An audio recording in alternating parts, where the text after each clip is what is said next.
Have you ever wondered how much are we hurting the air with pollution? Well, I have, and it's a serious problem in our life. My name is Isaac, and today I will tell you about recycle. First of all, what is recycle? Recycle is the process when materials that will otherwise be thrown away are turned into new products with new use.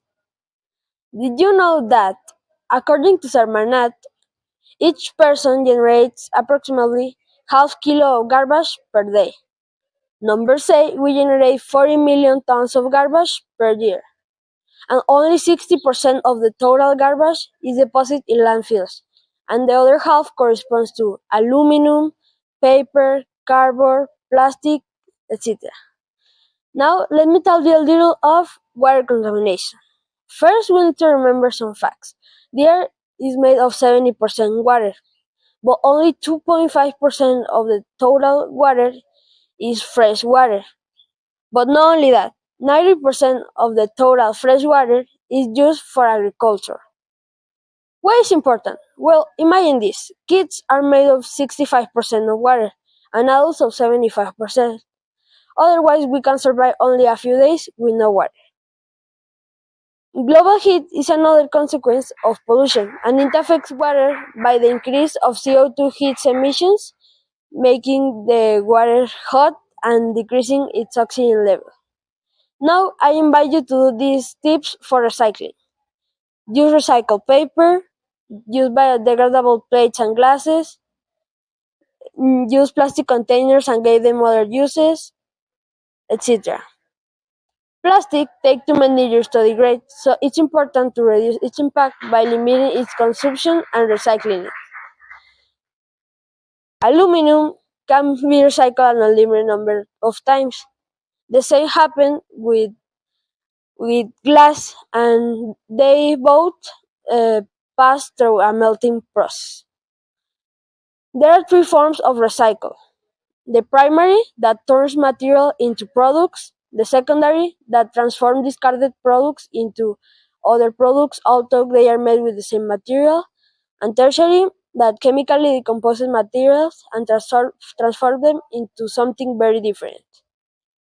Now that you know the problem in our air, are you going to start helping and saving life in air? Well, that's on you. Thanks for your attention.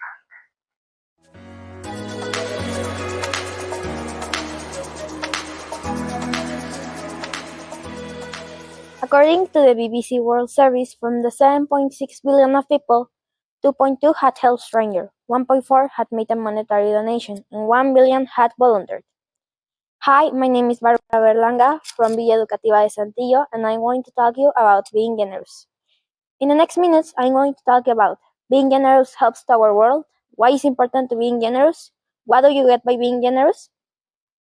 Generosity not only benefits to the one that receives, also fills the giver with a big satisfaction, because this is a human connection. The one that decides to contribute to the house finds a big happiness and the purpose to meet their needs.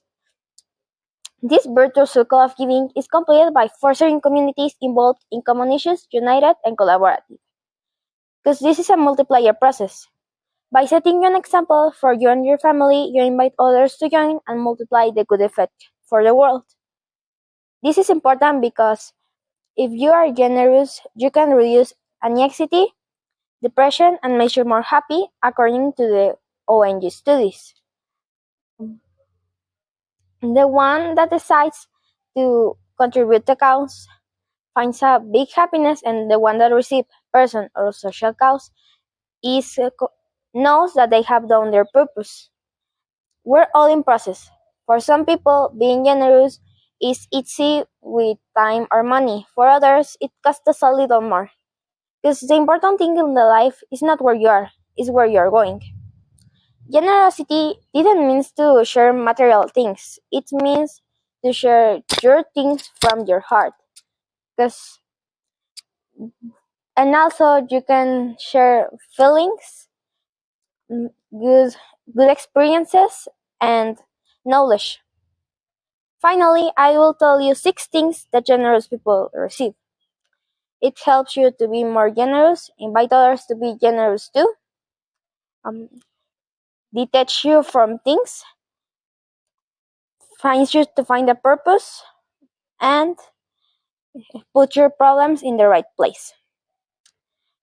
In conclusion, I invite you to be more generous, not for the benefits that it gave you, but also because it's what our world needs. Generosity is doing something for someone who'll never find it out. Michael Jason.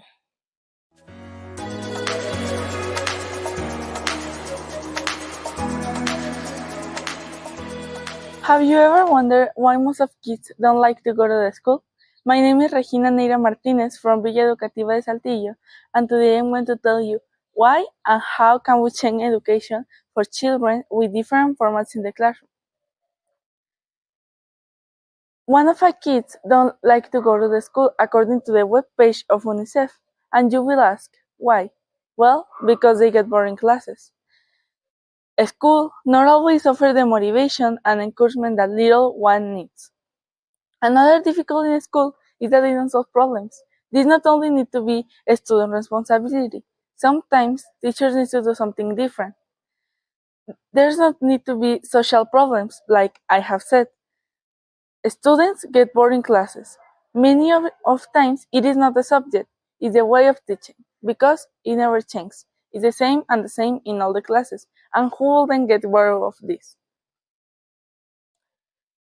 And I'm not talking to play in the classroom. They are a set of strategies that allow knowledge for more personalized, just like active participation, teamwork, and feedback. Things that school and directors can change are to improve the teacher selection, improve the teacher training, and improve the and evaluate in every aspect the students to get more than how they are now. Some benefits of doing all of these strategies are the enhanced learning. But what is the enhanced learning? The enhanced learning is how the children take the understanding and retention of information of a subject of the school. Another benefit is that these strategies allow more personalized for their life, and the unique that they have can help it to express themselves and how they feel. The The only one that is more important is how they can success with this, like the problem and solving solution activities.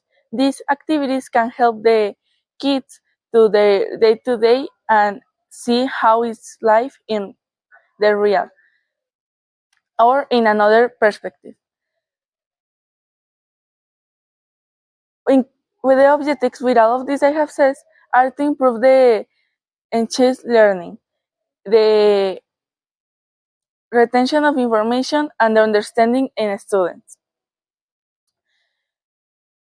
In conclusion, the teachers and the students can make a better place to study if we work in teamwork. With no more to say, thank you for your attention.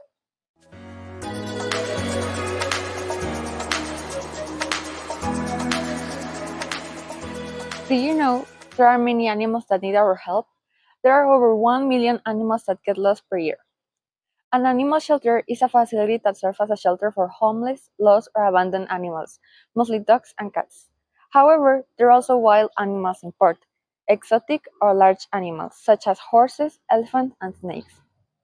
The ideal shelter is a true safe haven for lost animals. It receives adequate funding from the jurisdiction and no animal knowing, given to a laboratory ward dog company or unqualified or cruel guardian.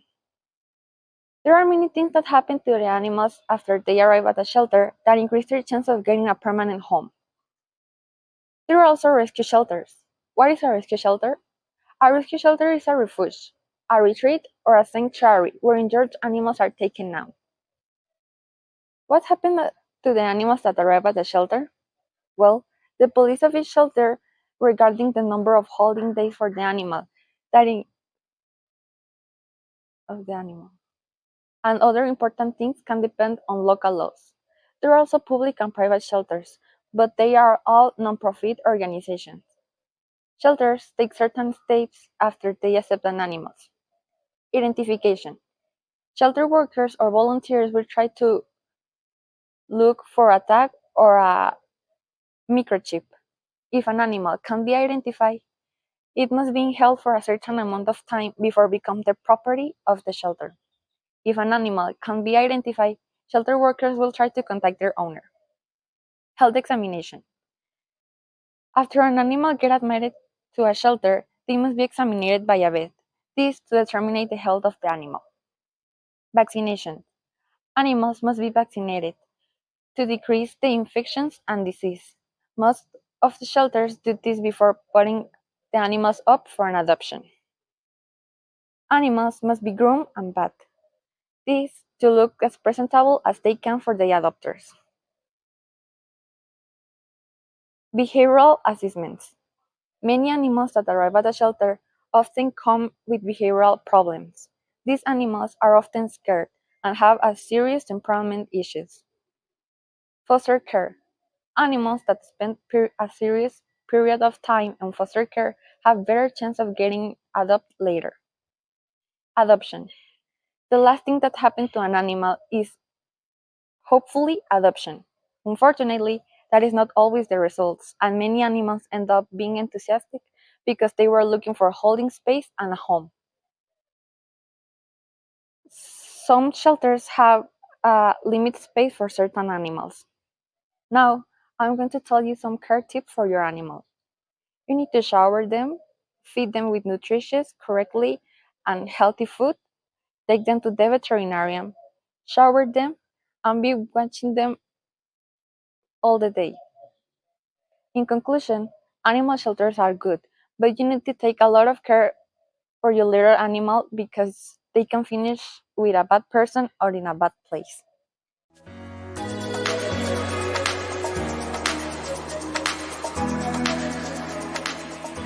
Have you ever thought how many animal species are endangered? Hi, today I am going to tell you about join organizations that promote advocates for endangered animal species. First, it's important to join on one of these organizations because avoiding the extinction of species is not an easy task. We need to do concrete actions because there were a lot of species that we couldn't save. First, these organizations fight to avoid the fragmentation of their habitats. For example, deforestation, persecute and punish illegal hunting and trafficking, create nature reserves, and promote reproduction. But some things you can do to help these species are do not hunt, avoid deforestation, avoid contamination, and the most important, join on one of these organizations. Some of these are World Wildlife Fund Mexico and the Nature Conservancy. But there are a lot of people, for example, in Australia, that help species in the park or in the forest or even in their houses because Australia is a country where are a lot of species and the people create their own organizations. Rhinos, amur, leopard, African forest elephant, gorillas, orangutans, turtles, blue whales, hammerhead sharks, axolots, lemurs, panda are some of the many animals that need our help. Some of these organizations fight to help some specific species, like organizations that help koalas. They rescue the koalas, they check out if they are fine, and they return to their home. Finally, we learn that there are a lot of species that need our help. Some things you can do to help, like do not hunt. Some things the organizations do, like create nature reserves. But remember that little actions can